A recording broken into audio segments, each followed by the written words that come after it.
Hi everyone, तो अब हम फाइनली स्टार्ट करने वाले हैं अपनी बैक एंड डेवलपमेंट के साथ। एंड इसमें फर्स्ट चीज़ जो हम पढ़ेंगे वो है हमारा Node.js। तो सबसे पहले बात करते हैं कि Node.js एग्जैक्टली है क्या और हम इसे यूज़ कैसे करते हैं। Node.js की अगर सीखें तो इसका मतलब होता है एक जावास्क्रिप्ट रन टाइम एनवायरनमेंट। यानी कोई भी हमसे पूछेगा Node.js क्या है तो हमें बताना है it is a JavaScript run time environment. तो एक रन टाइम एनवायरनमेंट कहने का मतलब क्या है? जब शुरुआत में जावास्क्रिप्ट होता था, मतलब जब जावास्क्रिप्ट बना था और बहुत लंबे टाइम तक हम जावास्क्रिप्ट को सिर्फ ब्राउजर्स के अंदर यूज़ कर पाते थे, यानी सिर्फ फ्रंट एंड वाले पार्ट के लिए। जैसे अभी हम क्या करते हैं, अभी क्रोम के अंदर हम अपना कंसोल यूज़ करते हैं, कंसोल के अंदर हम जेएस को लिख पाते हैं, या फिर हमने अगर कोई फाइल बनाई है तो जावास्क्रिप्ट की फाइल को हम यूज़ करते हैं अपने डॉम एलिमेंट्स को मैनिपुलेट करने के लिए। तो बेसिकली जितना भी जावास्क्रिप्ट का कोड हम लिखते हैं वो हमारे ब्राउज़र के अंदर रन हो जाता है। तो पहले हमारा जावास्क्रिप्ट कोड ब्राउज़र के बाहर कहीं भी रन नहीं हो पाता था। तो ब्राउज़र्स के अंदर एक्चुअली इंटरप्रेटर्स होते हैं जो जावास्क्रिप्ट को रन करते हैं। तो इसीलिए ब्राउज़र हमारा कह सकते हैं कि इमेजिन कर सकते हैं कि वो एक एनवायरनमेंट है, ऐसी जगह है जहाँ पर जावास्क्रिप्ट रन करता है। तो पहले जब जावास्क्रिप्ट सिर्फ ब्राउजर्स में रन करता था तब पाइथन जैसी या दूसरी लैंग्वेजेस यूज होती थी हमारे वेब सर्वर्स यानी हमारे बैकएंड को बनाने के लिए। पर उसके बाद 2009 के अंदर Node.js रिलीज हुआ और जैसे ये रिलीज हुआ इसकी पॉपुलैरिटी काफी ज्यादा बढ़ गई। एंड आज की डेट में Node.js is one of the most popular technologies that is used to build backend या फिर that is use to build web servers. तो इसीलिए बैकएंड के अंदर हम Node.js को यूज करेंगे। सबसे पहला रीजन इसका है कि इट इज वेरी पॉपुलर, कि ये काफ़ी ज़्यादा पॉपुलर है। एंड दूसरा रीज़न है कि ये जावास्क्रिप्ट पर ही बेस्ड है, यानी Node.js का कोड लिखने के लिए हमें अलग से कोई लैंग्वेज नहीं सीखनी। अगर Node.js नहीं होता तो हो सकता है जैसे हमने अभी जावास्क्रिप्ट सीखी फ्रंट एंड के लिए, वैसे बैक एंड के लिए पहले हमें पाइथन सीखनी पड़ती, उसके बाद पाइथन के अंदर हम कोड लिख रहे होते। बट क्योंकि Node.js जावास्क्रिप्ट पर ही बेस्ड है तो हम सेम अपनी जावास्क्रिप्ट की नॉलेज को अपने बैक एंड बिल्ड करने के लिए भी अप्लाई कर सकते हैं। तो बेसिकली Node.js ने वो पावर दी है जावास्क्रिप्ट को कि वो ब्राउजर्स के बाहर भी रन कर सकती है, जैसे हमारी दूसरी लैंग्वेजेस रन करती हैं। तो Node.js क्या है? जावास्क्रिप्ट का एक रन टाइम एनवायरनमेंट है। ये एनवायरनमेंट देता है जावास्क्रिप्ट को ब्राउजर के बाहर रन करने का। जैसे ब्राउजर जावास्क्रिप्ट को एनवायरनमेंट देता है अपने अंदर रन करने का, वैसे ही Node.js उसे बाहर रन करने का एनवायरनमेंट देता है। And it is famously used for server side programming, यानी हमारे जो बैकएंड सर्वर्स की प्रोग्रामिंग होती है उसके लिए हम Node.js को यूज़ करते हैं। वैसे Node.js के और भी काफ़ी सारे पॉपुलर यूजेस हैं। Node.js कमांड लाइन के कुछ टूल्स बिल्ड करने में यूज़ होती है। Node.js कई जगह गेम डेवलपमेंट के लिए भी यूज़ होती है। IoT डिवाइसेस के अंदर भी कई बार Node.js यूज़ होती है, जिसमें कई सारे ड्रोन के सॉफ्टवेयर्स भी होते हैं। बट इसका सबसे पॉपुलर यूज़ एंड हमारे जो काम का है वो है हमारी सर्वर साइड प्रोग्रामिंग। अब Node.js के अंदर बहुत सारे टूल्स हैं। जब हम इमेजिन करते हैं Node.js को, हम इमेजिन कर सकते हैं कि ये खुद में एक ऐसी चीज़ है जो जावास्क्रिप्ट को रन करने के काम आती है और इसके अंदर काफ़ी सारे हमें टूल्स भी मिलेंगे। लेकिन अगर कोई पूछता है क्या Node.js कोई लैंग्वेज है, तो नहीं, ये एक लैंग्वेज नहीं है, ये एक लाइब्रेरी भी नहीं है, ये एक फ्रेमवर्क भी नहीं है। ये क्या है? ये एक रन टाइम एनवायरनमेंट है, यानी ऐसा एनवायरनमेंट है जिसके अंदर जावास्क्रिप्ट रन कर पाता है ब्राउजर के बाहर। तो हम अब एक्सटेंसिवली यूज़ करने वाले हैं Node.js को to do our server side programming. अब सबसे पहले बात करते हैं नोड के इंस्टॉलेशन के बारे में। नोड अगर हमारे सिस्टम के अंदर है तो उसमें सबसे पहले चेक करने के लिए हम क्या कर सकते हैं, हम अपने गिट बैश या फिर हम अपने टर्मिनल पर जा सकते हैं और टर्मिनल में जाके सिंपली हमें सर्च करना है नोड।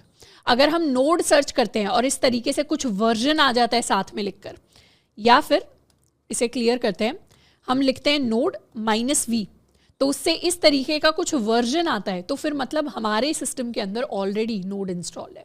तो ये तो हो गया कि हमारे सिस्टम के अंदर नोड इंस्टॉल्ड है और इस वर्जन का नोड हमारे सिस्टम के अंदर इंस्टॉल्ड है।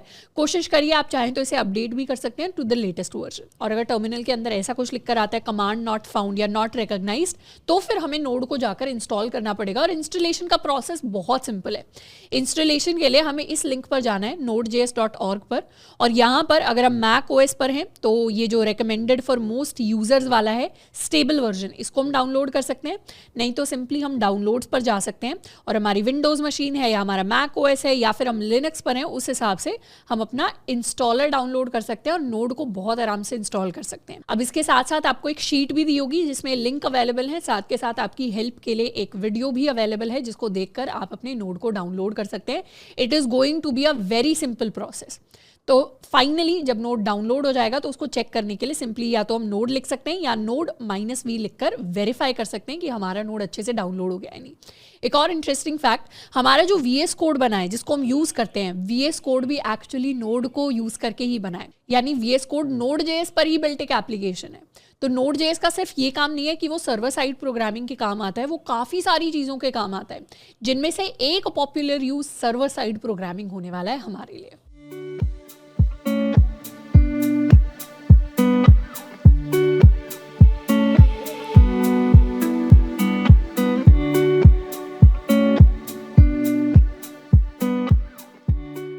अब जब हमने नोड को इंस्टॉल कर लिया अपने सिस्टम के अंदर, सबसे पहले हम बात करने वाले हैं नोड रेपल के बारे में। अब रेपल के बारे में ऑलरेडी हमने सीखा था जब हमने जावास्क्रिप्ट की बात की थी। रेपल का मतलब होता है read, evaluate, print and loop. तो रेपल की बात हमने तब की थी जब हमने अपने ब्राउज़र के अंदर अपने जावास्क्रिप्ट को लिखकर एग्जीक्यूट किया था। तो वैसा ही जैसे हमारे ब्राउज़र के अंदर कंसोल विंडो होती है, वैसी ही एक विंडो हमें नोड प्रोवाइड करता है, और उस विंडो को खोलने के लिए हम सिंपली लिखते हैं नोड, और जैसे हम अपने टर्मिनल के अंदर नोड लिखेंगे हमारे लिए इस तरीके की कुछ विंडो खुल जाएगी। तो यहाँ पर उसी तरीके का सिस्टम हमारे लिए आ जाएगा जैसा हमारी रेपल विंडो हमें ब्राउज़र के अंदर दिखती है। तो ये नोड का इक्विवेलेंट है for the browser console part. अब यहाँ पर हम वैसे ही कमांड्स लिख सकते हैं जैसे हम अपने ब्राउज़र के कंसोल में लिखते थे, पर उससे पहले जो हमारी टर्मिनल की नॉर्मल कमांड्स हैं वो ये रिकॉग्नाइज नहीं करेगा, क्योंकि नोड लिखकर हम अपने टर्मिनल से दूर चले जाते हैं और हम नोड की दुनिया में चले जाते हैं। नोड यानी हम जावास्क्रिप्ट की दुनिया में आ गए हैं। जावास्क्रिप्ट की दुनिया में अगर हम ls कमांड लिखेंगे तो ls कमांड का कोई मतलब नहीं है, क्योंकि जावास्क्रिप्ट के लिए ls का कोई मतलब नहीं है। ls तो टर्मिनल की कमांड होती है, तो इसीलिए यहाँ पर आएगा ls नॉट डिफाइंड। अगर हम यहाँ पर सिंपली लिखते हैं pwd तो उसमें भी आएगा नॉट डिफाइंड। तो जो नॉर्मल टर्मिनल कमांड्स होती हैं वो नहीं रन करती, पर यहाँ पर जावास्क्रिप्ट की कंसोल कमांड्स रन करती हैं। जैसे अगर हमने लिख दिया 1 + 2 तो उसका आंसर हमारे पास आएगा 3। अगर हमने लिख दिया console.log hello तो हमारे पास प्रिंट होकर आएगा हेलो। हम चाहें तो यहाँ पर वेरिएबल्स डिफाइन कर सकते हैं, हम चाहें तो 2 स्ट्रिंग्स को हम कॉन्कैटिनेट कर सकते हैं। हेलो श्रद्धा, तो ये सिंगल स्ट्रिंग बन के हमारे पास आ गया। तो इस तरीके से अब हम जावास्क्रिप्ट की दुनिया में आ गए हैं। तो ये हम क्या कर पा रहे हैं, ब्राउजर के बाहर हम अपनी जावास्क्रिप्ट को रन कर पा रहे हैं with the help of node. तो जब हम बात कर रहे थे कि नोड एक हमारा रन टाइम एनवायरनमेंट होता है, तो हम अभी उसी एनवायरनमेंट के अंदर है जहां पर जावास्क्रिप्ट रन कर रहा है। अब वैसे तो अपने नोड रेपल के अंदर हम काफ़ी सारी चीज़ें कर सकते हैं, बट अगर हम सोचें कि यहाँ से हम डॉम एलिमेंट्स को मैनिपुलेट कर देंगे, यानी HTML बनाएंगे, HTML के अंदर वाले एलिमेंट्स को मैनिपुलेट कर देंगे, तो वो यहाँ से डायरेक्टली कर पाना पॉसिबल नहीं है। क्यों? क्योंकि डॉम एलिमेंट्स हमारे ब्राउजर के अंदर एग्जिस्ट करते हैं।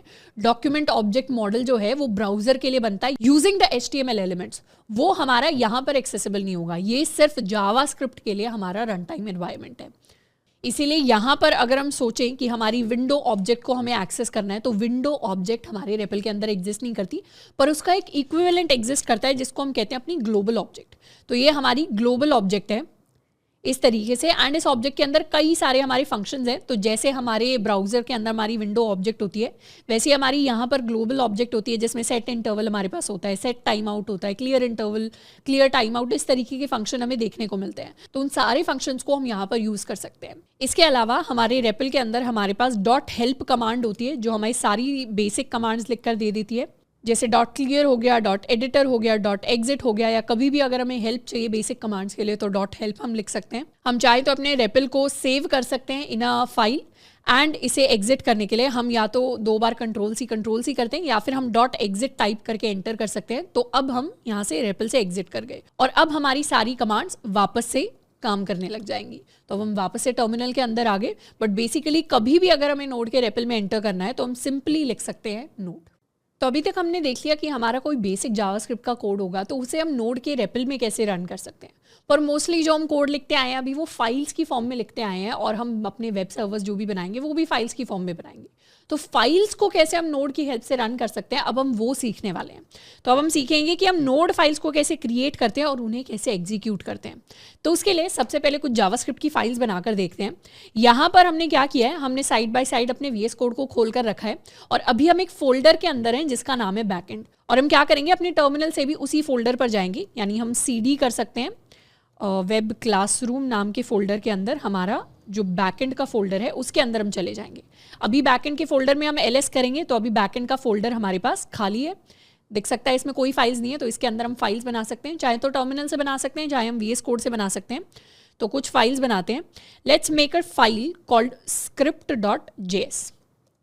तो ये script.js नाम की हमने फाइल बना दी। तो ये हमारी जावास्क्रिप्ट की फाइल बन गई है एंड इसके अंदर हम चाहें तो अपना नॉर्मल कोई भी जावास्क्रिप्ट का कोड लिख सकते हैं। लेट्स सपोज इसके अंदर हम एक वेरिएबल डिफाइन करते हैं n = 5 एंड फिर हम एक लूप रन करते हैं let i = 0, i n, i++। हर बार हम console.log करवाने वाले हैं हेलो एंड उसके बाद अपना लेटर i। तो इसको कर लेते हैं सेव। तो ये सेव हमने कर लिया। अब हम इसे ब्राउजर से नहीं, अब हम इसे नोड से रन करेंगे। अगर हम किसी भी जावास्क्रिप्ट फाइल को नोड से रन करना चाहते हैं तो उसके लिए एक चीज जरूर ध्यान रखनी है कि हमें हमेशा करेक्ट डायरेक्टरी के अंदर होना चाहिए। करेक्ट डायरेक्टरी यानी जिस भी फोल्डर के अंदर, यानी ये हमारा बैकएंड का फोल्डर है, तो जिस भी फोल्डर के अंदर हमारी जावास्क्रिप्ट की फाइल लिखी हुई है जिसको हम रन करना चाहते हैं, एग्जीक्यूट करना चाहते हैं, हमें उसी फोल्डर के अंदर होना पड़ेगा। यानी हमें बैकएंड के अंदर की फाइल रन करनी है तो हमें बैकएंड वाले फोल्डर के अंदर होना पड़ेगा, डायरेक्टरी के अंदर होना पड़ेगा।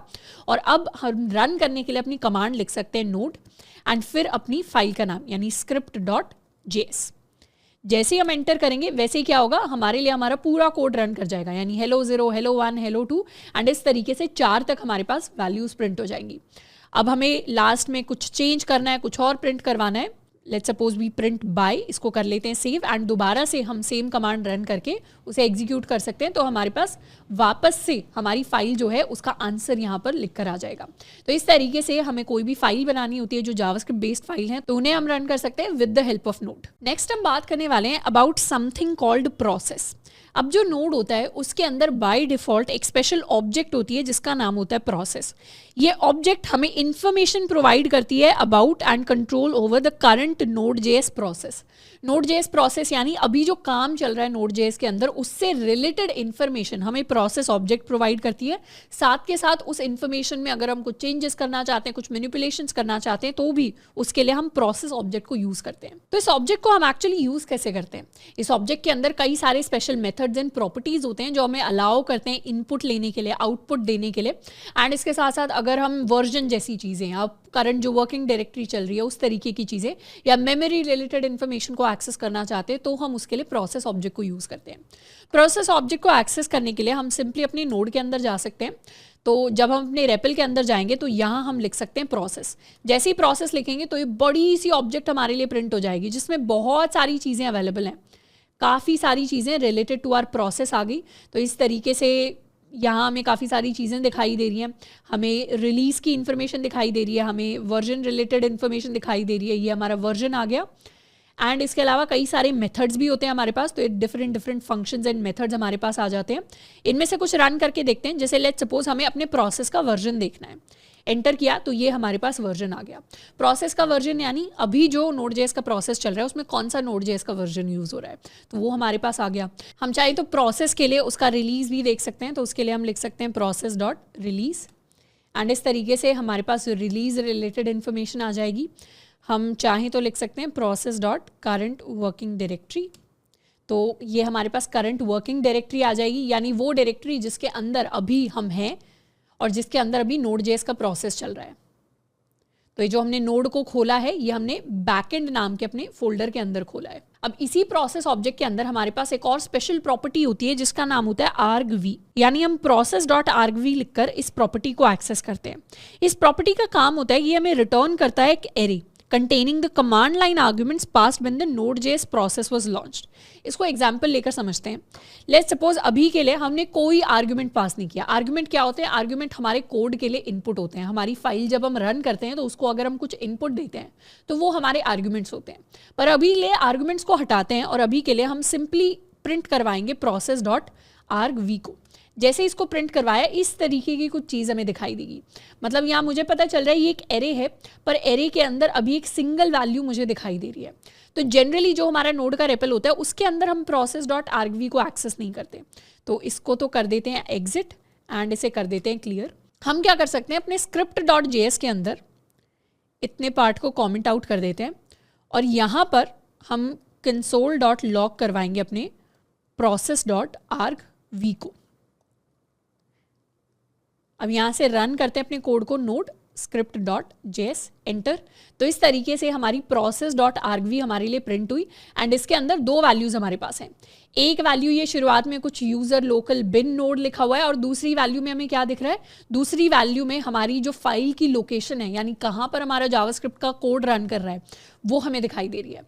तो बाय डिफॉल्ट process.argv में जब हमने कोई आर्ग्यूमेंट्स पास नहीं किए, आर्ग्यूमेंट्स क्या होते हैं अभी बताया जाएगा, पर जब हम कोई आर्ग्यूमेंट्स पास नहीं करते, यानी नॉर्मली जब हम अपनी फाइल को रन करते हैं, तो बाय डिफॉल्ट इसके अंदर दो वैल्यूज होती हैं।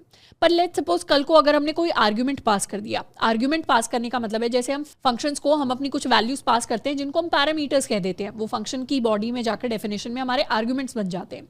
वैसे ही जब हम किसी फाइल को रन करते हैं तो हम फाइल को भी कुछ कुछ आर्ग्यूमेंट्स पास कर सकते हैं। हमारी मर्जी है, वो आर्ग्यूमेंट्स कुछ भी हो सकते हैं। लेट्स सपोज script.js को हम रन करने की कोशिश कर रहे हैं और इसके साथ हमने लिख दिया हेलो एंड उसके साथ हमने लिख दिया बाय। तो ये दो आर्ग्यूमेंट्स हैं जिनको हम पास कर रहे हैं अपनी फाइल को रन करते टाइम। इसको जब हम एंटर करेंगे तो इस बार जब हमारा process.argv रन हुआ तो इस बार 4 वैल्यूज प्रिंट हुई। 4 में से शुरुआत वाली 2 सेम है और बाद वाली 2 के अंदर वो आर्ग्यूमेंट्स हैं जो हमने पास किए थे अपने कोड को। हम चाहें तो इसे और आर्ग्यूमेंट्स पास कर सकते हैं, जैसे इस बार हेलो, बाय, श्रद्धा, अपना कॉलेज, 52, इस तरीके से कई सारी वैल्यूज पास कर सकते हैं और ये सारी इंडिविजुअल वैल्यूज हमारे इस एरे के अंदर आ जाएंगी क्योंकि ये सारे हमारे आर्ग्यूमेंट्स हैं जिनको हम यूज़ कर सकते हैं। अब इन सारे आर्ग्यूमेंट्स को अगर हमें अपनी कोड के अंदर यूज़ करना है तो कैसे करें, हम चाहें तो एक लूप लगा सकते हैं, for in late i = 0, i < process.argv, या यहाँ पर लिख देते हैं लेट आर्ग्यूमेंट्स, ये हमारे आर्ग्यूमेंट्स हो जाएंगे, इज इक्वल टू process.argv। तो जितने भी हमारे आर्ग्यूमेंट्स हैं उनको हम एक आर्ग्यूमेंट्स नाम के एरे के अंदर स्टोर कर लेंगे और यहाँ पर लूप चला देंगे अपने आर्ग्यूमेंट्स वाले एरे पर, लेंथ i++। अब क्योंकि हम चाहते हैं कि शुरू वाली 2 वैल्यूज को तो हम इग्नोर करें। अब वैसे 2 वैल्यूज क्या होती हैं, इनमें से सबसे पहली वैल्यू है हमारा executable path for node and दूसरी वैल्यू होती है हमारे लिए हमारी करंट, जिस फाइल को हम रन कर रहे हैं उस फाइल का पाथ। तो इन 2 वैल्यूज को हम इग्नोर करते हैं और बाकी आर्ग्यूमेंट्स पर फोकस करने हैं। तो हम इस लूप को शुरू कर सकते हैं 2 के साथ और यहाँ पर क्या करेंगे, लेट्स सपोज हमारे जो script.js का प्रोग्राम है ये बहुत सारे लोगों के नाम इनपुट लेता है और हमें क्या करना है, उन सारे लोगों को हमें हेलो बोलना है। तो हम console.log कर सकते हैं hello and welcome to and फिर हम अपना नाम प्रिंट करवा देंगे which is args of i। छोटा कर लेते हैं थोड़ा सा कोड को। तो बेसिकली हमने 2 से लेकर argument.length तक अपने कोड को रन किया और हर बार हम console.log कर रहे हैं या फिर hello टू, सब लोगों को हम हेलो प्रिंट करवा रहे हैं जिन भी लोगों के नाम आर्ग्यूमेंट में आएंगे। इसको कर लेते हैं सेव एंड इसे करते हैं क्लियर। हम अब नोड से रन करेंगे अपनी script.js को एंड इसके अंदर हम कुछ आर्ग्यूमेंट्स पास करेंगे। We will pass Shraddha, let's suppose हमने पास किया रजत, राहुल, नेहा, मनीषा, इस तरीके से 5 लोगों के रैंडम नाम हमने पास किए। इसको करेंगे एंटर। तो क्या हुआ, सबके लिए हमारे पास हेलो लिखकर आ गया। तो बेसिकली अगर हम चाहते हैं कि हमारी ओवरऑल फाइल को, हमारे ओवरऑल कोड को कुछ स्पेशल वैल्यूज मिले जिनको वो यूज करे प्रोग्राम के अंदर थ्रू द यूजर, तो उन्हें एंटर करवाने के लिए जैसे हम ब्राउजर के अंदर अपने प्रॉम्प्ट्स को यूज करते थे, काइंड ऑफ वैसे ही हम यहाँ पर नोड के अंदर अपने आर्ग्यूमेंट्स को यूज कर सकते हैं टू टेक सम वैल्यूज। तो उसके लिए हम process.argv इस स्पेशल प्रॉपर्टी को यूज करते हैं। अब नेक्स्ट हम बात करने वाले हैं एक बहुत स्पेशल चीज के बारे में जो है module.exports। तो module.exports एग्जैक्टली होता क्या है, उसको समझने से पहले हम एक नई फाइल क्रिएट करने वाले हैं। तो VS कोड के अंदर आएंगे और इसी बैकएंड वाली डायरेक्टरी के अंदर हम एक और नई फाइल क्रिएट कर देते हैं जिसको हम नाम दे देंगे math.js। अब math.js के अंदर हम कई सारे मैथ रिलेटेड फंक्शंस को लिखने वाले हैं। लेट्स सपोज हमने एक फंक्शन बनाया const, इसको हम कह देते हैं sum इज इक्वल टू, ये 2 आर्ग्यूमेंट्स लेगा a और b एंड ये फाइनल वैल्यू रिटर्न करेगा a + b। तो हमारे एरो फंक्शंस हैं जिनको हम यूज़ कर सकते हैं। अब जैसे हमने सम बनाया वैसे ही हम एक और फंक्शन बना सकते हैं मल्टीप्लिकेशन नाम से। मल्टीप्लिकेशन रिटर्न करेगा a × b। इसके अलावा हम एक कांस्टेंट वैल्यू बना सकते हैं g के नाम से। अब ये जो कॉन्स्ट g होगा, g की वैल्यू हम रखेंगे 9.8, तो एक कांस्टेंट g की वैल्यू हो गई। अब ये हो गई हमारी math.js फाइल। अब math.js के अंदर कुछ फंक्शंस हैं, कुछ वैल्यूज़ हैं, कुछ कांस्टेंट्स हैं। हम चाहें तो एक और कांस्टेंट बना सकते हैं। Let's suppose we make a constant called pi. Pi की हम यहाँ पे वैल्यू डिफाइन कर देंगे 3.14 एंड इस तरीके से मैथ रिलेटेड कुछ चीज़ें हमारी फाइल के अंदर है। अब लेट्स सपोज हमने मैथ रिलेटेड अभी तो 4 चीज़ें लिखी हैं, पर हम बहुत सारे फंक्शंस और बहुत सारी चीज़ें बनाते। हम यहाँ स्क्वायर का भी फंक्शन बना देते, क्यूब का भी बना देते, स्क्वायर रूट का भी बना देते, बहुत सारी चीज़ों का बना देते। अब हम चाहते हैं कि हम एक script.js फाइल के अंदर कुछ कोड लिखें। हम चाहते हैं ये जो कोड है यहाँ पर हमें सम को, मल्टीप्लिकेशन को, स्क्वायर को बार बार यूज़ करना है, पर उनके फंक्शंस हम बार बार नहीं बनाना चाहते, क्योंकि हमें पता है कि हमारे प्रोग्राम के अंदर हमने math.js में भी उन चीज़ों को बनाया हुआ है। तो यहाँ पर इस script.js के अंदर दूसरी फाइल के फंक्शंस को हम कैसे यूज़ करें, दूसरी फाइल की प्रॉपर्टीज़ को हम कैसे यूज़ करें। तो वो यूजेज के लिए हमारे पास एक स्पेशल चीज़ होती है नोड के अंदर, विच इज़ module.exports। हम क्या कर सकते हैं, हम math.js के लास्ट में एक चीज़ लिख सकते हैं कॉल्ड module.exports। एंड module.exports क्या होगी, module.exports वैसे तो हमारी एक ऑब्जेक्ट होती है जिसके अंदर कोई प्रॉपर्टीज़ या कोई मेथड्स अगर हमें किसी और दूसरी फाइल्स को भेजना चाहते हैं हम सेम डायरेक्टरी के अंदर, तो वो हम भेज पाते हैं। लेकिन हम चाहें तो शुरुआत में इसे let's suppose we make it 1 2 3, तो अभी module.exports के अंदर 1 2 3 वैल्यू है। module.exports कहने का मतलब होता है कि ये जो math.js फाइल है ये अपनी दूसरी फाइल्स को कुछ इन्फॉर्मेशन दे रही है, और उस इन्फॉर्मेशन में क्या दे रही है, उस इन्फॉर्मेशन में एक नंबर दे रही है 1 2 3। तो ये क्या एक्सपोर्ट कर रही है खुद से, ये खुद से एक्सपोर्ट कर रही है 1 2 3 वैल्यू को। तो इस math.js ने कुछ एक्सपोर्ट कर दिया। अब script.js को अगर math.js की कुछ वैल्यू यूज़ करनी है तो उसके लिए हमें यहाँ पर रिक्वायर कीवर्ड को यूज़ करना पड़ेगा। हम सिंपली लिखते हैं कॉन्स्ट, तो इसको हम कह सकते हैं सम वैल्यू, जो भी वैल्यू आ रही है, इज इक्वल टू रिक्वायर, और उसके अंदर हम अपनी math.js का पाथ लिखते हैं। तो .js नहीं, हम सिंपली लिखते हैं ./math। अब ये लिखने से क्या होगा, ये लिखने से ये होगा कि हमारी सेम डायरेक्टरी के अंदर, सेम डायरेक्टरी यानी हमारी बैकएंड डायरेक्टरी के अंदर, तो ./ का यही मतलब है कि हम सेम डायरेक्टरी के अंदर की किसी फाइल को एक्सेस कर रहे हैं। तो ./ लिखने से पूरा फाइल का पाथ हमें ऊपर दिखाई दे रहा है कि बैकएंड के अंदर ही मैथ नाम की फाइल है।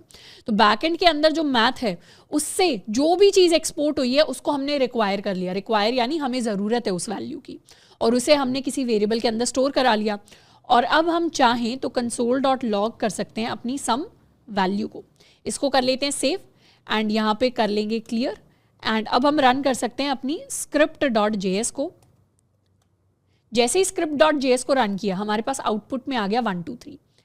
ये 1 2 3 हमारे पास आउटपुट में कैसे आया, क्योंकि math.js ने module.export से क्या एक्सपोर्ट किया, इंपोर्ट एक्सपोर्ट जैसे हमारे पास होता है, एक्सपोर्ट यानी भेजना, क्या एक्सपोर्ट किया, 1 2 3 वैल्यू एक्सपोर्ट की, और script.js ने उस वैल्यू को रिक्वायर कर लिया। रिक्वायर यानी उससे ज़रूरत थी तो उसने इनपुट ले लिया, इंपोर्ट कर लिया उस वैल्यू को, और फिर उसे किसी वेरिएबल के अंदर स्टोर करा लिया, और अब हम उस वेरिएबल को यूज़ कर सकते हैं।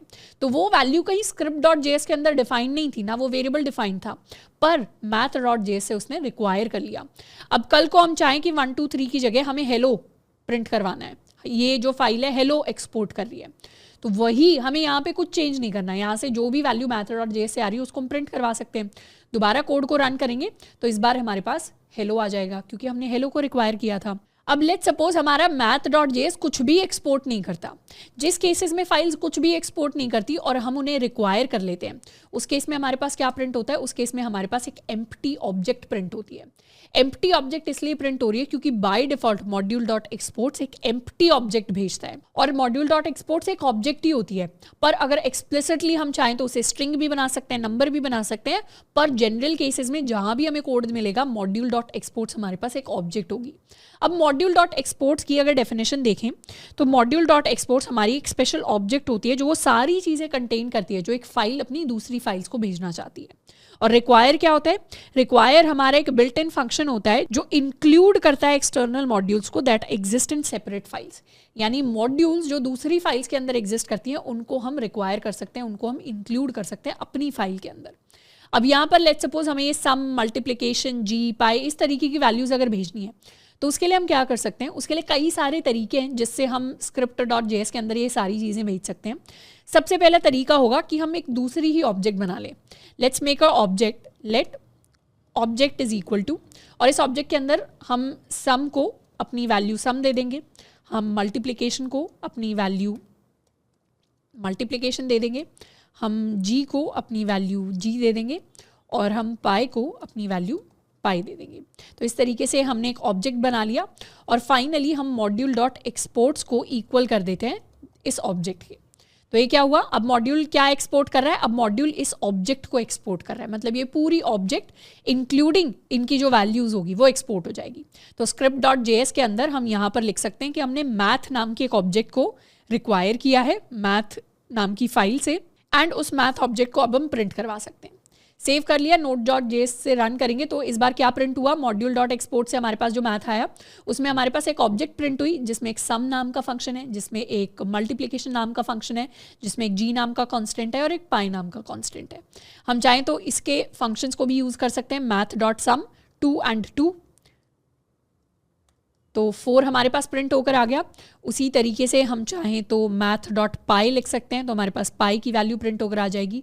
सेव करेंगे, रन, तो पहले 4 आया, फिर हमारे पास पाई की वैल्यू आई। तो इस तरीके से दूसरी किसी फाइल के अंदर लिखे हुए फंक्शंस को हम अपनी इस फाइल के अंदर यूज कर सकते हैं, किसी और जेएस फाइल के अंदर यूज कर सकते हैं जो सेम डायरेक्टरी के अंदर, सेम फोल्डर के अंदर एग्जिस्ट करती हो।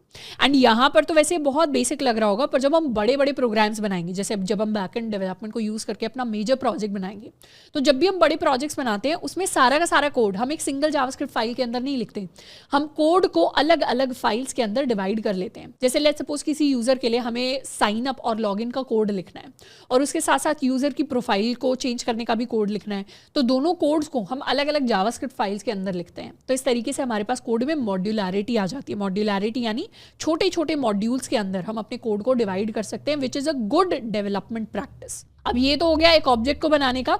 इसके अलावा एक और तरीका होता है कि हम डायरेक्टली क्या लिखें, हम डायरेक्टली मॉड्यूल डॉट एक्सपोर्ट्स को इक्वल टू कर दें इस ऑब्जेक्ट के। तो ये भी बिल्कुल वैलिड तरीका होगा। इसको कर लेते हैं सेव, एंड यहाँ से आके दोबारा स्क्रिप्ट डॉट जेएस को रन करते हैं तो सेम आउटपुट हमारे पास आ जाएगा। एंड इसके अलावा एक और तरीका होता है, कमेंट आउट कर लेते हैं, हम सिंपली जब अपने सम को डिफाइन करते हैं तो हम यहाँ लिख सकते हैं मॉड्यूल डॉट एक्सपोर्ट्स डॉट सम, यानी मॉड्यूल डॉट एक्सपोर्ट्स ऑलरेडी हमारे पास एक ऑब्जेक्ट तो होती है, उस ऑब्जेक्ट के अंदर हमने एक सम नाम का फंक्शन बना दिया। सेम चीज़ हम यहाँ पर लिख सकते हैं, इसे कर लेते हैं कॉपी एंड पेस्ट। तो इस तरीके से मॉड्यूल डॉट एक्सपोर्ट के अंदर कई सारे हम फंक्शंस एंड कई सारे कॉन्स्टेंट्स पास कर सकते हैं। तो दोबारा से कोड को रन करेंगे तो ये दोबारा से सेम आउटपुट हमें ला कर देगा। एंड इसी का एक और शॉर्ट फॉर्म होता है, यानी जब हमें कुछ एक्सपोर्ट करना होता है तो मॉड्यूल को हटाकर हम सिर्फ एक्सपोर्ट्स भी यूज़ कर सकते हैं। यानी अगर हमने इस तरीके से सिर्फ एक्सपोर्ट्स लिख दिया और दोबारा से कोड को रन किया तो भी वो परफेक्टली रन करेगा। पर ये जो एक्सपोर्ट्स वाली चीज़ है इसको हम ऐसे नहीं यूज़ कर सकते। यानी अगर हम वापस से इन सारी चीज़ों को कर देते कमेंट आउट, और जैसे हम लिखते थे module dot exports is equal to 5, तो ये तो एक वैलिड स्टेटमेंट हो जाती थी। पर अगर हम चाहें कि सिर्फ एक्सपोर्ट्स इज इक्वल टू 5 लिखें तो उस केस में हमें एरर मिल जाएगा। उस केस में एरर इसलिए मिलेगा क्योंकि ये एक्सपोर्ट क्या है, इसको जावास्क्रिप्ट एक नॉर्मल वैल्यू की तरह, नॉर्मल वेरिएबल की तरह ट्रीट करेगा। इसको मॉड्यूल डॉट एक्सपोर्ट्स वाले एक्सपोर्ट्स की तरह ट्रीट नहीं किया जाएगा। एक्सपोर्ट्स को मॉड्यूल वाले एक्सपोर्ट्स की तरह तभी ट्रीट किया जाता है जब उसके एक ऑब्जेक्ट की तरह ट्रीट किया जाता है और ऑब्जेक्ट के अंदर हम फंक्शंस एंड प्रॉपर्टीज़ को ऐड करने की कोशिश कर रहे होते हैं। तो यहाँ हमने सीख लिया कि मॉड्यूल डॉट एक्सपोर्ट्स क्या होता है, हमारा रिक्वायर क्या होता है, और दोनों की हेल्प से एक मॉड्यूल यानी एक फाइल से हम दूसरी फाइल के अंदर किसी भी फंक्शन या प्रॉपर्टी को कैसे ट्रांसफर करते हैं। अब अभी तक हमने सीखा कि एक फाइल से हम दूसरी फाइल के अंदर अपने डेटा को कैसे ट्रांसफर कर सकते हैं। अब हम सीखने वाले हैं कि एक डायरेक्टरी से दूसरी डायरेक्टरी के अंदर हम कैसे डेटा को ट्रांसफर कर सकते हैं। इसका एक एग्जाम्पल लेते हैं। जैसे लेट्स सपोज हमारी बैकएंड के अलावा हमारे पास एक और डायरेक्टरी है जिसका नाम है फ्रूट्स। अब फ्रूट्स के अंदर कई सारे डिफरेंट फ्रूट्स की इन्फॉर्मेशन स्टोर्ड है। तो एक बार यहाँ इसे क्लियर कर लेते हैं और हम जाते हैं अपनी फ्रूट्स नाम की डायरेक्टरी के अंदर, और इस डायरेक्टरी के अंदर हम क्या करेंगे, फ्रूट्स के अंदर कई सारे डिफरेंट फ्रूट्स की अलग अलग फाइल्स है। तो वो फाइल्स बना लेते हैं। हमारे पास एक एप्पल डॉट जेएस नाम की फ़ाइल है, हमारे पास एक बनाना डॉट जेएस नाम की फ़ाइल है, एंड उसी तरीके से हमारे पास एक मैंगो डॉट जेएस नाम की फ़ाइल है, या इसे ऑरेंज डॉट जेएस कर लेते हैं, ऑरेंज डॉट जेएस नाम की फाइल है। तो हमारे पास 3 अलग अलग फाइल्स हैं। अब इन फाइल्स के अंदर अलग अलग डेटा स्टोर्ड होगा। जैसे एप्पल डॉट जेएस के अंदर अगर हम जाना चाहते हैं तो एप्पल डॉट जेएस के अंदर, तो बेसिकली एप्पल डॉट जेएस क्या कर रहा है, एप्पल डॉट जेएस एक फाइल है जो अपने बारे में इंफॉर्मेशन एक्सपोर्ट कर रही है। तो मॉड्यूल डॉट एक्सपोर्ट के अंदर एक ऑब्जेक्ट है जिसके अंदर नेम में है एप्पल एंड कलर में स्टोर्ड है हमारे पास रेड। तो इस तरीके से ये अपने बारे में कुछ इन्फॉर्मेशन एक्सपोर्ट कर रही है। उसी तरीके से math.js को यहाँ से हटा देते हैं, apple.js हो गई। banana.js भी अपने बारे में कुछ इन्फॉर्मेशन एक्सपोर्ट कर रही है, इसके नेम में एक्सपोर्ट कर रही है बनाना और कलर में एक्सपोर्ट कर रही है येलो। इसको सेव कर लेते हैं। एंड उसी तरीके से orange.js एक फाइल है जो अपने बारे में इंफॉर्मेशन एक्सपोर्ट कर रही है, नाम में एक्सपोर्ट कर रही है ऑरेंज और कलर में भी एक्सपोर्ट कर रही है ऑरेंज। तो इस तरीके से अलग अलग फाइल्स हैं जो अपने बारे में अलग अलग इंफॉर्मेशन जो है उसे एक्सपोर्ट कर रही हैं। अब इन फाइल्स की जो इन्फॉर्मेशन है, फाइल्स की नहीं, इनफैक्ट इस फ्रूट्स नाम के पूरे फोल्डर की इन्फॉर्मेशन, डायरेक्टरी की इन्फॉर्मेशन, अगर ये script.js फाइल यूज़ करना चाहती है तो वो कैसे यूज़ करे? उसको यूज़ करने का तरीका होगा कि जिस भी डायरेक्टरी की हम इन्फॉर्मेशन यूज़ करना चाहते हैं, जहाँ से एक्सपोर्ट करना चाहते हैं सारी फाइल्स की इन्फॉर्मेशन, उसी डायरेक्टरी के अंदर हम एक स्पेशल फाइल क्रिएट करते हैं index.js नाम से। तो फ्रूट्स के अंदर हम एक index.js नाम की ये फाइल बनाएंगे और ये फाइल क्या करेगी? ये फाइल बाकी सारी फाइल से सारी चीज़ें रिक्वायर करेगी। तो यहाँ चीज़ें रिक्वायर कर लेते हैं, const apple is equal to require कर लेते हैं ./apple से। एंड उसी तरीके से हम एक और लाइन लिख सकते हैं फॉर बनाना, कॉपी कर लेते हैं पेस्ट, एंड एक और लाइन लिख सकते हैं फॉर ऑरेंज, इसे भी कॉपी कर लेते हैं एंड पेस्ट। तो इसको सेव कर लिया। अब हम एक एरे बना सकते हैं फ्रूट्स नाम से और फ्रूट्स नाम के एरे के अंदर हम सारे के सारे जो हमारे फ्रूट्स की वैल्यू है उसे सेव कर लेंगे। और हम क्या करेंगे, इस फ्रूट्स नाम के एरे को हम एक्सपोर्ट करने वाले हैं। तो यहाँ लिख देंगे module.exports is equal to fruits.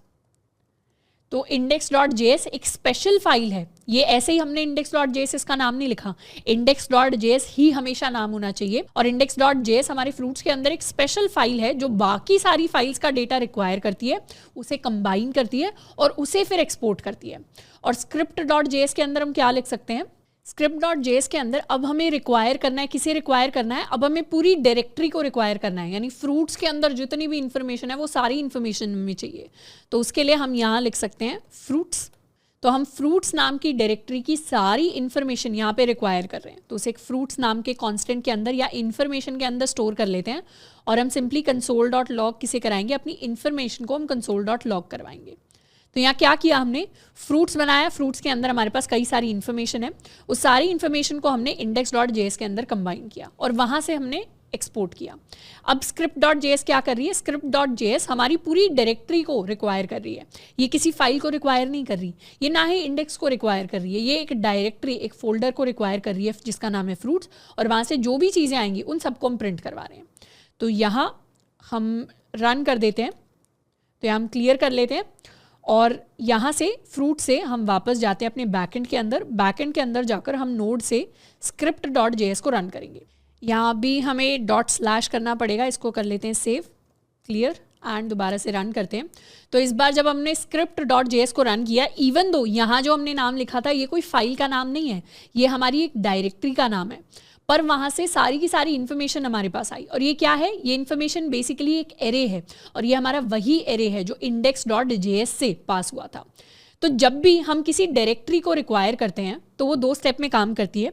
सबसे पहला, जिस भी डायरेक्टरी को हमने लिखा है, जिस भी डायरेक्टरी को हमने रिक्वायर किया है, वो क्या करती है, उस डायरेक्टरी के अंदर रिक्वायर index.js नाम की फाइल ढूंढने की कोशिश करता है।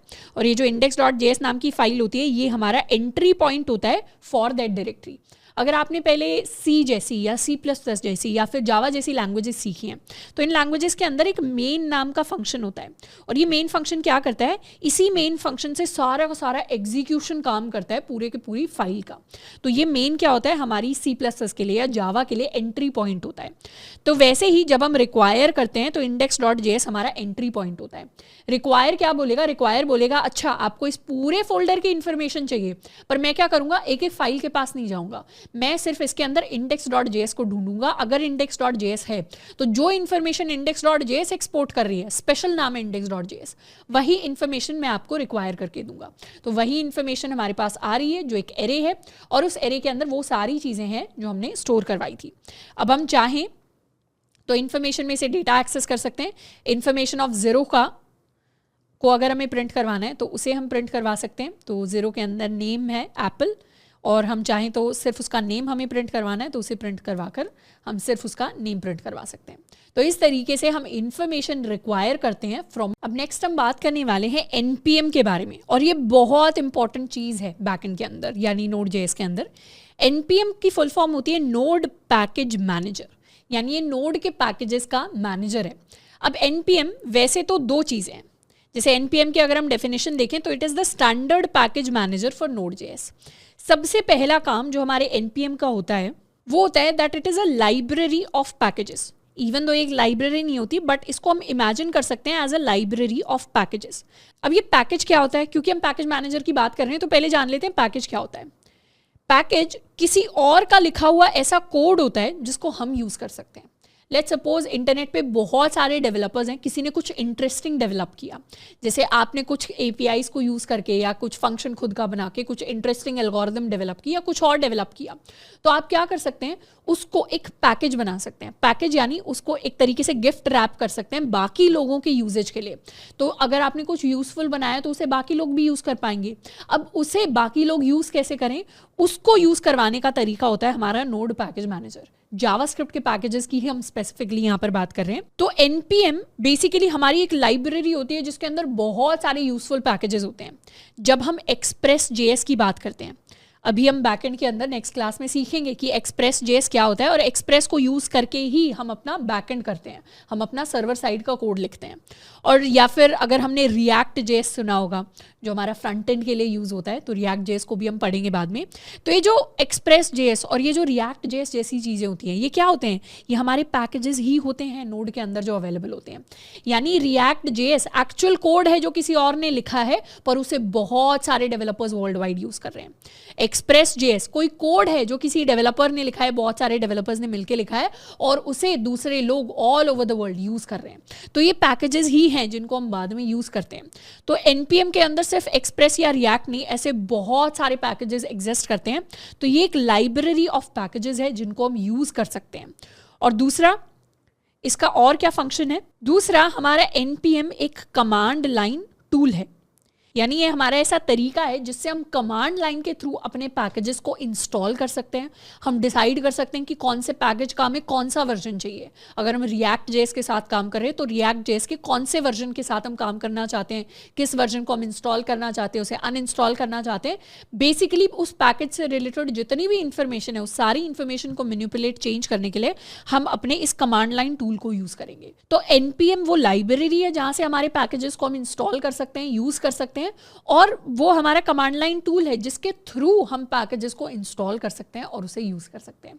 तो जब भी हम एनपीएम की बात करते हैं तो ये नोड पैकेज मैनेजर है जिसके दो मेन काम हैं, उन पैकेजेस को स्टोर करवाना, उसकी एक लाइब्रेरी सी बना के रखना, और दूसरा कमांड लाइन टूल के थ्रू उन पैकेजेस को दूसरे डेवलपर्स को एक्सेस कराना, उन टूल्स को इंस्टॉल कराना, उन टूल्स के वर्जन्स को सेट करवाना, उन बाकी चीज़ें करना।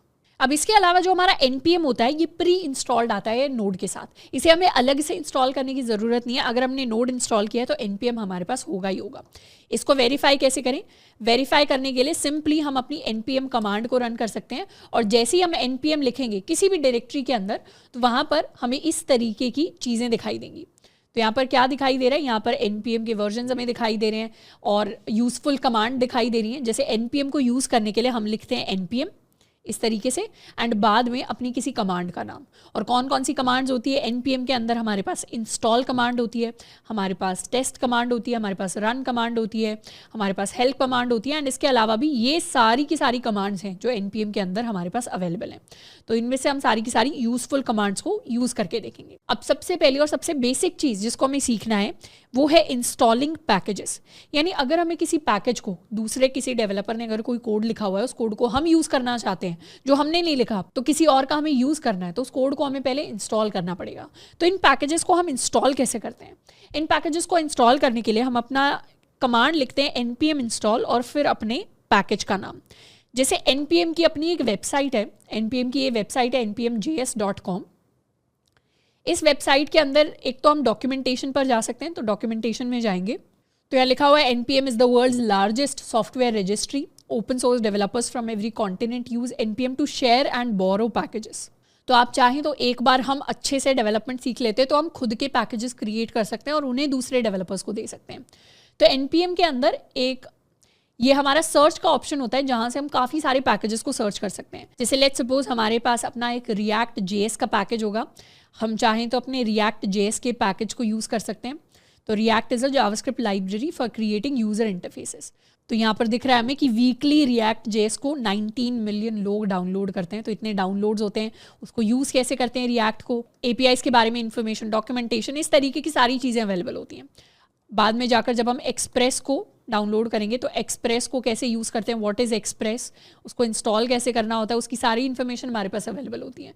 तो ये तो हो गए हमारे बड़े बड़े पैकेजेस। जैसे एक्सप्रेस के लिए देखेंगे तो वीकली डाउनलोड्स एक्सप्रेस के लिए 26 मिलियन वीकली डाउनलोड्स होते हैं। तो ये ऐसे पैकेजेस हैं जो बहुत स्केल पे यूज़ किए जाते हैं। तो हम थोड़ा सा चीज़ें सीखने के लिए थोड़े से कुछ बेसिक छोटे पैकेजेस के साथ शुरुआत करेंगे, जिसमें हम एग्जाम्पल लेंगे अपने फिगलेट का। फिगलेट क्या होता है? फिगलेट बेसिकली हमारे कमांड लाइन के ऊपर चीज़ों को प्रिंट करवाने का एक तरीका है, जिसमें हमारे डिफरेंट जो सिंबल्स होते हैं, जैसे स्लैश हो गया, जैसे डैश हो गए, इन सब की हेल्प से हम कमांड लाइन के ऊपर कुछ टेक्स्ट प्रिंट करवाते हैं। तो उस टेक्स्ट को प्रिंट करवाने का कोड किसी ने ऑलरेडी लिखा हुआ है, हमें क्या करना है, बस उसका पैकेज डाउनलोड करना है। तो उस पैकेज को, फिगलेट वाले पैकेज को इंस्टॉल करने के लिए हम कमांड लिखते हैं npm install figlet। अब यहाँ पर कई जगह जब हम npm के पैकेजेस देखेंगे तो इंस्टॉलेशन में हमें npm i दिखाई देगा कई जगह। तो i is basically an alias for install, यानी अगर हम बार बार कुछ बहुत सारे पैकेजेस हम इंस्टॉल कर रहे हैं, बार बार में इंस्टॉल नहीं लिखना चाहते, तो उसकी जगह हम सिंपली i भी लिख सकते हैं।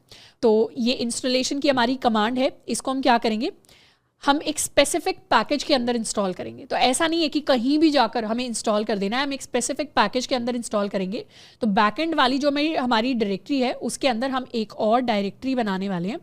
इसको हम नाम देंगे, इसको नाम दे देते हैं फिगलेट डायरेक्टरी, और cd कर लेते हैं अपनी फिगलेट डायरेक्टरी के अंदर। तो क्लियर कर लेते हैं।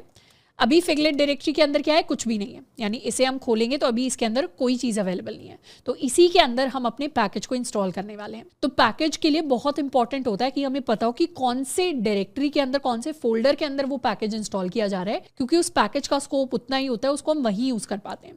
तो फिगलेट डायरेक्टरी के अंदर हम इंस्टॉल करेंगे, हम लिखेंगे npm install एंड फिगलेट, इसको करेंगे एंटर। तो इस तरीके से इंस्टॉलेशन चलेगा। हो सकता है आपका इंस्टॉलेशन थोड़े लंबे टाइम चले अगर हमारा इंटरनेट थोड़ा सा स्लो चल रहा है तो, और इसने कुछ चीज़ें हमारे लिए प्रिंट करवा दी है।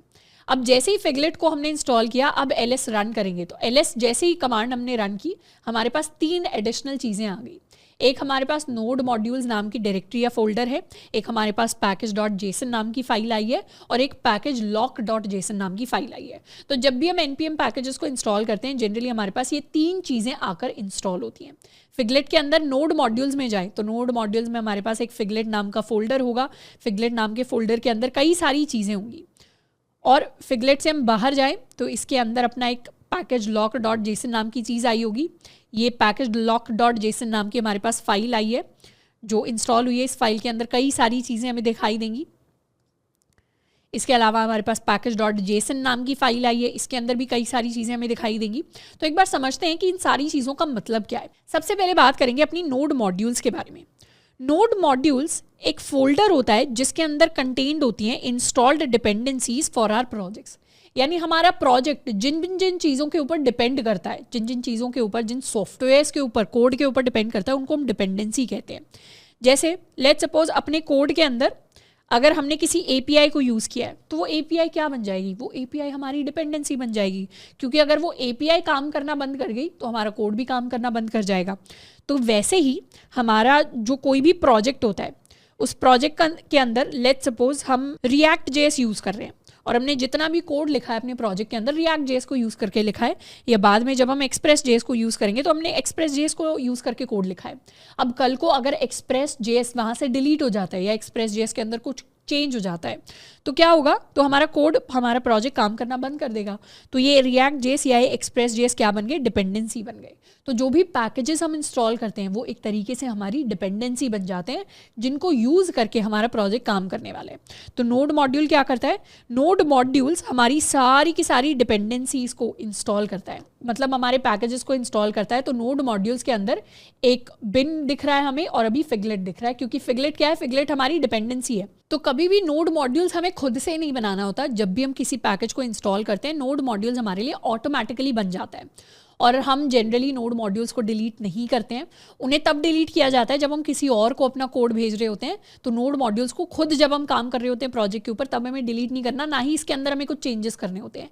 जैसा नोड मॉड्यूल्स है हमें उसको वैसे करना होता है, उसे छेड़ना नहीं होता।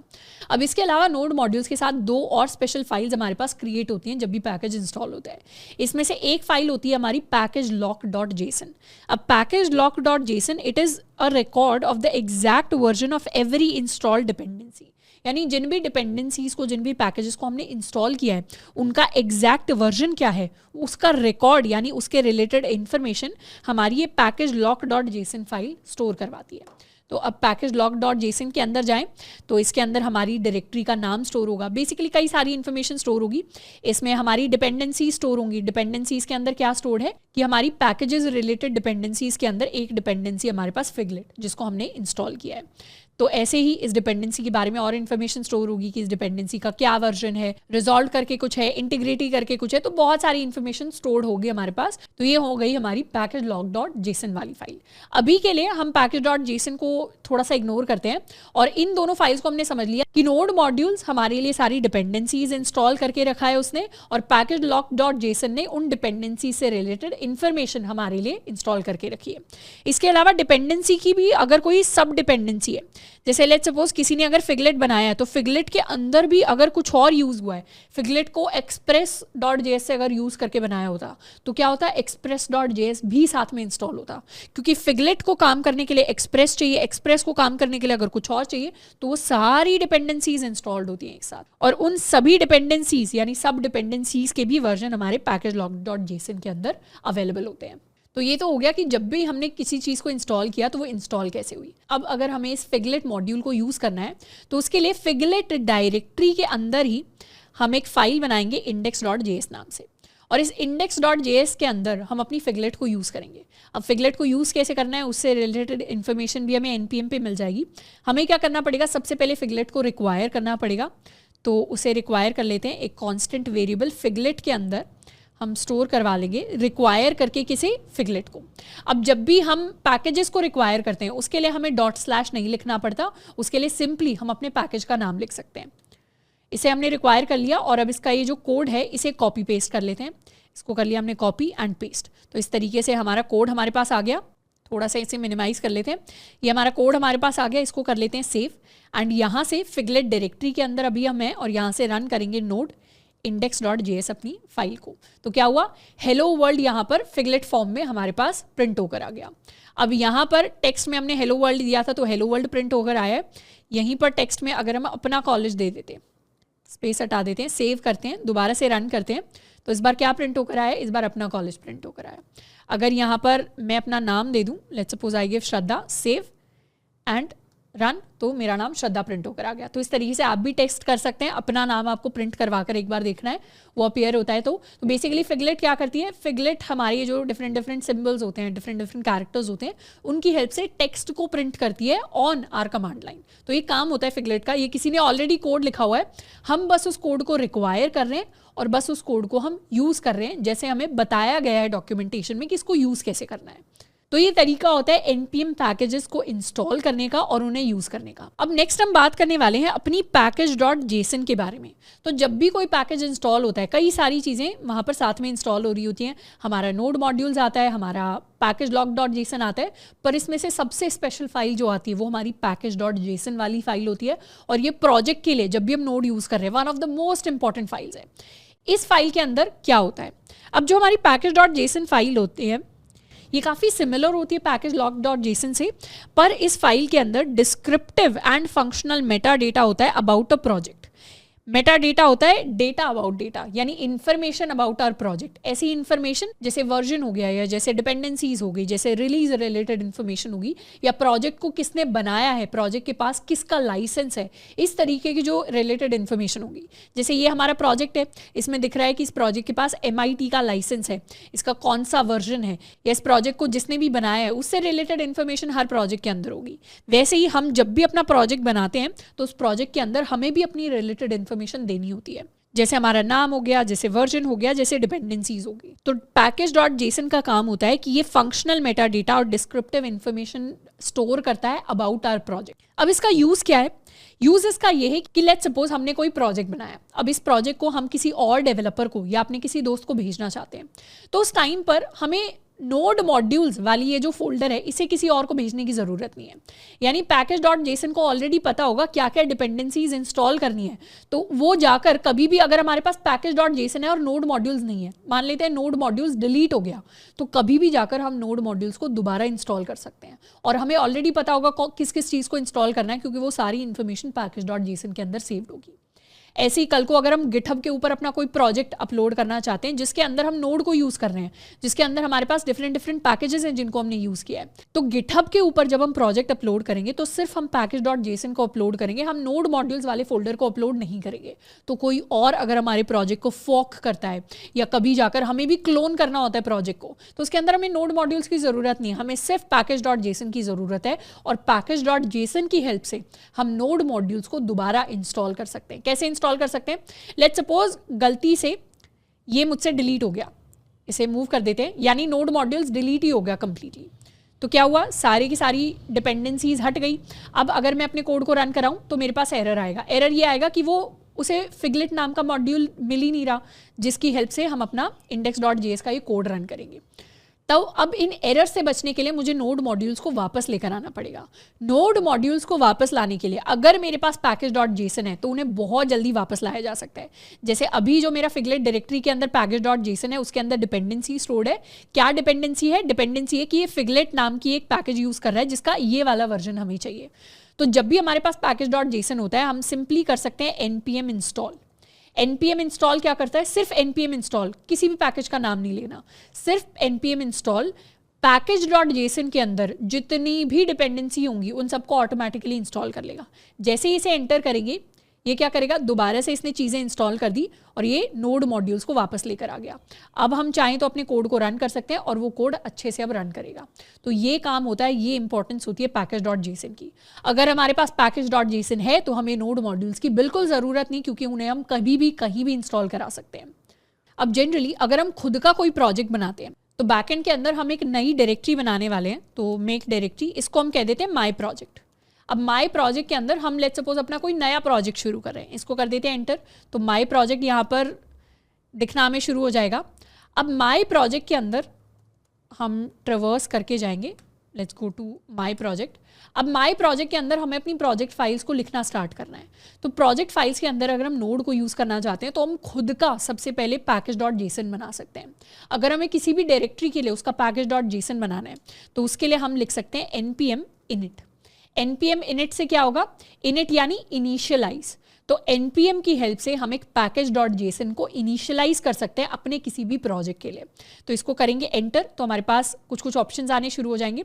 सबसे पहले वो हमसे पूछ रहा है क्या अपने पैकेज का आप क्या नाम रखना चाहते हो। तो बाय डिफॉल्ट माई प्रोजेक्ट जो हमारी डायरेक्टरी का नाम है वही हम अपने पैकेज का नाम रखना चाहते हैं, तो इसको कर देंगे एंटर। एंटर किया, वर्जन पूछ रहा है, हम अपना वर्जन 1 ही रखना चाहते हैं, एंटर किया। डिस्क्रिप्शन पूछ रहा है, तो हम चाहे तो डिस्क्रिप्शन के अंदर कुछ भी इंफॉर्मेशन ऐड कर सकते हैं, this is my first project या इस तरीके का कुछ। Let's add this is first project, इसको कर देंगे एंटर। अब एंट्री पॉइंट पूछ रहा है, एंट्री पॉइंट यानी कोई भी दूसरा व्यक्ति अगर आपके इस प्रोजेक्ट को यूज़ करेगा तो उसे कौन सा एंट्री पॉइंट यूज़ करना है, तो उसके लिए हम index.js यूज़ करेंगे, एंटर करेंगे, टेस्ट कमांड एंटर। तो इन सबको हम एंटर करने वाले हैं। लास्ट में हमसे ऑथर पूछेगा, हम चाहें तो इसे भी खाली छोड़ सकते हैं, नहीं तो ऑथर में जब हम अपना प्रोजेक्ट बनाते हैं यूजुअली हम अपना ही नाम लिखते हैं कि ऑथर कौन है इस प्रोजेक्ट को क्रिएट करने वाला हम है। दोबारा एंटर कर देंगे। लाइसेंस, अगर हमारे पास कोई लाइसेंस है, लाइसेंस प्रोजेक्ट हम बना रहे हैं तो वो हम लिख सकते हैं, नहीं तो हम सीधा एंटर कर सकते हैं। और सिंपली इज दिस ओके में लास्ट में भी हम एंटर कर देंगे। तो ये हमने पूरा प्रोसेस गो थ्रू कर लिया और हमारे लिए माई प्रोजेक्ट के अंदर ऑटोमेटिकली एक package.json क्रिएट हो गया।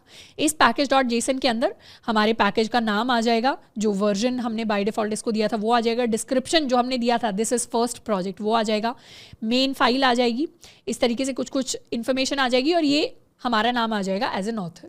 तो इस तरीके से हमने खुद की अपनी package.json बना ली, जिसको क्रिएट करके हम अपनी फाइल या अपने प्रोजेक्ट से रिलेटेड डेटा इस package.json के अंदर स्टोर कर सकते हैं।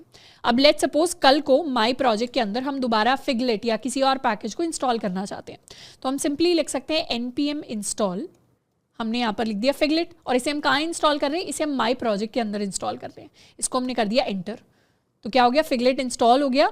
इंस्टॉल हो गया तो माई प्रोजेक्ट के अंदर दोबारा हमारे पास नोड मॉड्यूल्स आ गए, पैकेज लॉग डॉट जेसन आ गया और पैकेज डॉट जेसन आ गया। अब हम नोटिस करेंगे कि हमारा यही पुराना पैकेज डॉट जेसन है जिसके अंदर चेंजेस हुए हैं। क्या चेंज हुआ है, बस इसके अंदर एक डिपेंडेंसी ऐड हो गई है फिगलेट नाम से। कल को हम चाहें तो दूसरे कोई पैकेजेस भी इंस्टॉल कर सकते हैं, वो भी सारे यहीं पर ऐड हो जाएंगे। जैसे हमारे पास एक पैकेज होता है npm के अंदर, इसको सर्च करते हैं, गिव मी अ जोक नाम का एक पैकेज होता है जो हमें एक जोक लाकर रिटर्न करता है। This package is called give me a joke, तो ये नाम होता है। इसको इंस्टॉल करने के लिए हम सिंपली लिख सकते हैं गिव मी अ जोक, तो यहाँ पर हम लिख सकते हैं npm install and give me a joke, enter किया तो माई प्रोजेक्ट के अंदर एक और हमारे पास पैकेज इंस्टॉल हो गया एंड कंप्लीट हो गया। अब इस तरीके की वार्निंग्स अगर आपके पास आती है तो उसमें टेंशन लेने की बात नहीं है। बेसिकली दिखा रहा है कुछ चीज़ें डेप्रिकेट हो गई हैं, मतलब वर्जन उनका चेंज हो गया, पुरानी हो गई हैं वो चीज़ें। तो इसको हमें फिक्स करने की इतनी ज़्यादा ज़रूरत नहीं है क्योंकि हम सिर्फ यहाँ पर एग्जाम्पल्स देख रहे हैं पैकेजेस के। तो जैसे ही ये इंस्टॉल हुआ, यहाँ पर नोड मॉड्यूल्स के अंदर, यहाँ पर पैकेज डॉट जेसन के अंदर एक तो हमारे पास नई डिपेंडेंसी ऐड हो गई गिव मी अ जोक की एंड उसका वर्जन, उसके साथ नोड मॉड्यूल्स के अंदर और कई सारे मॉड्यूल्स हमारे पास इंस्टॉल होकर आ गए होंगे। इनमें से एक मॉड्यूल होगा गिव मी अ जोक नाम से, ये रहा हमारा give me a joke. Give me a joke के पास अपना खुद का एक पैकेज डॉट जेसन है और ये पैकेज डॉट जेसन क्या बताता है, गिव मी अ जोक की डिपेंडेंसीज बताता है। और गिव मी अ जोक की क्या डिपेंडेंसीज हैं, एक्सियोस लाइब्रेरी जिसको हमने ऑलरेडी यूज कर रखा है एंड रिक्वेस्ट नाम का पैकेज।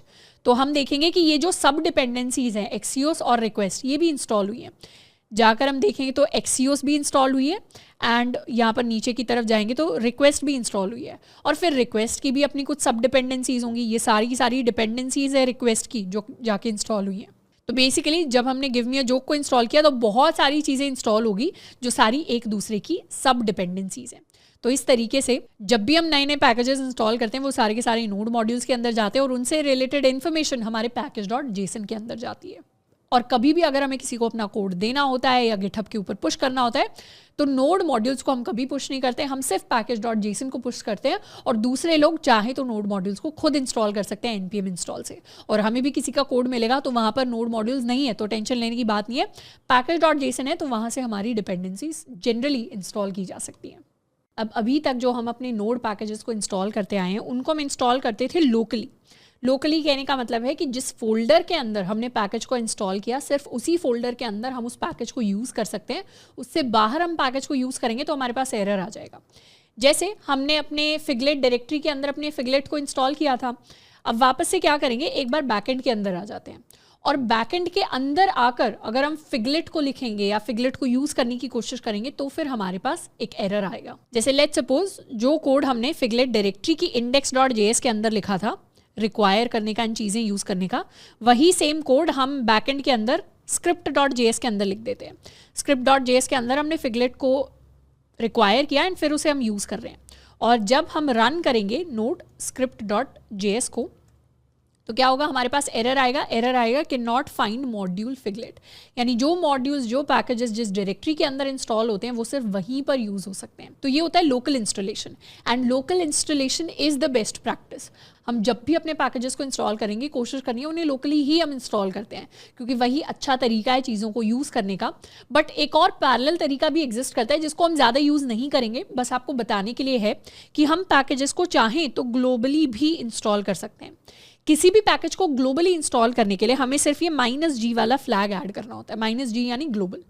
तो हम npm इंस्टॉल जब लिखते हैं उसके बाद हम -g लिख सकते हैं और फिर अपने पैकेज का नाम, तो फिर वो पैकेज ग्लोबली इंस्टॉल हो जाएगा। तो किसी भी पैकेज को ग्लोबली इंस्टॉल करते हैं, लेट्स सपोज हम बैकएंड पर हैं और अब हम इस पैकेज को ग्लोबली इंस्टॉल करेंगे तो हम अपनी कमांड रन करेंगे sudo chown -r user/local and इसके बाद हम लिख सकते हैं /lib/node modules। इसको करेंगे एंटर एंड जैसे ही एंटर किया, हो सकता है आप फर्स्ट टाइम अगर इस कमांड को रन कर रहे हैं तो आपसे पासवर्ड के लिए प्रॉम्प्ट आए कि आपको अपने सिस्टम का पासवर्ड ऐड करना पड़ेगा या थंबप्रिंट लगाना पड़ेगा। तो उस तरीके की चीज़ें हम कर सकते हैं। तो हम परमिशन दे रहे हैं बेसिकली अपने सिस्टम को कि हमें एडमिनिस्ट्रेटर की तरह ट्रीट करे। तो अब एडमिन या रूट यूज़र की तरह में ट्रीट किया जा रहा है और अब हम दोबारा से रन कर सकते हैं npm install -g figlet। जैसे ही एंटर करेंगे वैसे ही अब हमारा जो इंस्टॉलेशन है वो ग्लोबल लेवल पर हो गया और अब हम फिगलेट को कहीं भी यूज़ कर सकते हैं। तो इस बार जब हम रन करेंगे नोड script.js, तो यहाँ पर डायरेक्टली हम फिगलेट को एक्सेस नहीं कर पा रहे, यानी script.js के अंदर अभी भी दिखा रहा है कि नॉट फाइंड मॉड्यूल फिगलेट। इसका रीज़न ये है कि अगर हमने ग्लोबल लेवल को किसी पैकेज को इंस्टॉल भी कर लिया पर फिर भी उसको यूज़ करने से पहले हमें उस पैकेज को लिंक करना पड़ता है। तो हमें रन करना पड़ता है npm लिंक और फिर अपने पैकेज का नाम। तो इसे क्लियर कर लेते हैं, यहाँ हम रन करेंगे npm लिंक और फिर अपने पैकेज का नाम यानी फिगलेट, एंटर। तो ये क्या हो गया, पैकेज लिंक हो गया अब हमारे बैकएंड से। तो अब ये जो पैकेज इंस्टॉल हुआ है ये हमारे सिस्टम से ही यहाँ पर आया है, ये इंटरनेट से यहाँ पर नहीं आया। अब दोबारा से हम अपनी फाइल को रन कर सकते हैं nodescript.js। तो इस बार हमारी स्क्रिप्ट रन कर रही है directly through our script.js in our backend directory. तो इस तरीके से पैकेजेस को हम ग्लोबली भी इंस्टॉल कर सकते हैं, पर वो एडवाइजेबल नहीं है। जब भी हम पैकेजेस को इंस्टॉल करेंगे जनरली मैक्सिमम केसेस में उन्हें हम लोकली ही इंस्टॉल कर रहे होंगे। अब हम एक और स्पेशल चीज़ के बारे में पढ़ने वाले हैं जो है हमारे पास इम्पोर्ट। अब पहले जनरली हम सिर्फ रिक्वायर को यूज़ करते थे, फिर हमारे पास ES6 आई यानी जावास्क्रिप्ट को लिखने का एक नया वर्जन। जब ES6 हमारे पास आई तो हमारे पास एरो फंक्शंस जैसी चीज़ें आई। तो जैसे हमने एरो फंक्शंस को पढ़ते टाइम बात की थी कि जावास्क्रिप्ट में पहले कोई एरो फंक्शंस नहीं होते थे, पर एरो फंक्शंस हमारे पास ES6 वाले वर्जन में आए। तो वैसे ही ES6 वाला जो वर्जन है वो हमारे लिए काफ़ी सारी इंटरेस्टिंग चीज़ें लेकर आए, जिसमें से एक था इम्पोर्ट। जिससे पहले चीज़ें जो हमारी फाइल्स होती थी या जो पैकेजेस होते थे वो सिर्फ रिक्वायर होते थे। उसके बाद अब जो पैकेजेस होते हैं, काफ़ी सारे पैकेजेस रिक्वायर की जगह उनको यूज़ करने के लिए हम इम्पोर्ट कीवर्ड को यूज़ करते हैं। किसी भी पैकेज को रिक्वायर कैसे करते हैं वो हमने सीख लिया। अब बात करते हैं किसी भी पैकेज को हम इम्पोर्ट कैसे करते हैं। जैसे लेट्स सपोज हम यहीं पर हैं, इसे क्लियर कर लेते हैं।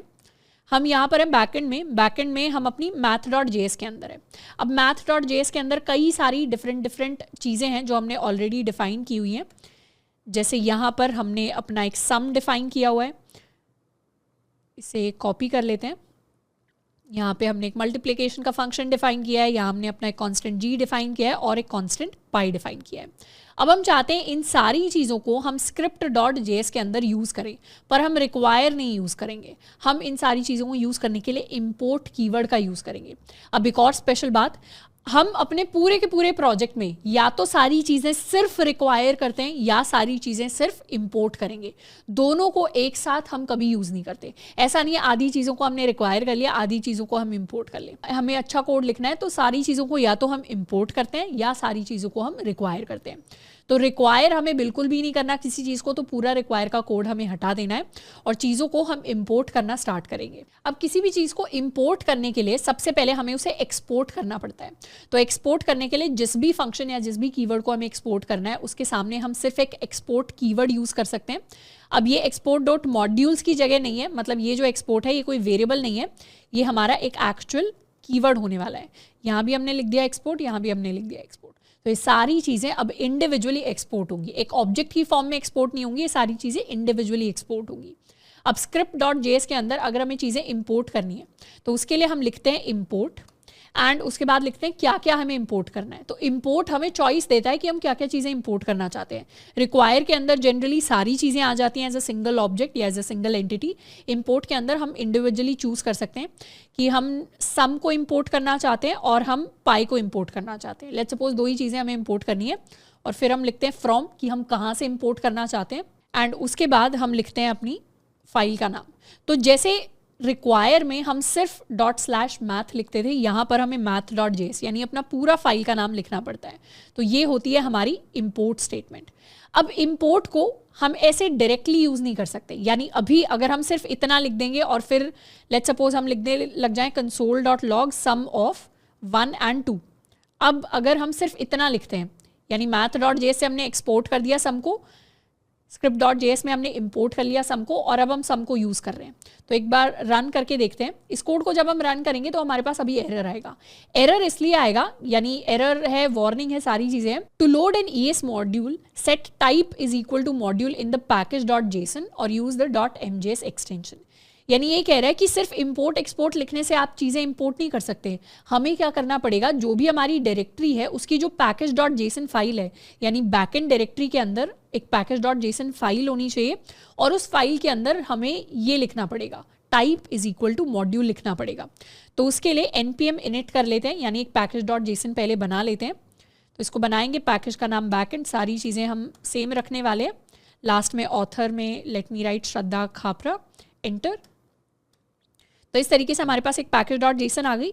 अब इस package.json के अंदर हमें एक और की वैल्यू पेयर ऐड करना पड़ेगा, जिसमें हम लिखेंगे टाइप, और टाइप के अंदर हम वैल्यू लिखने वाले हैं मॉड्यूल।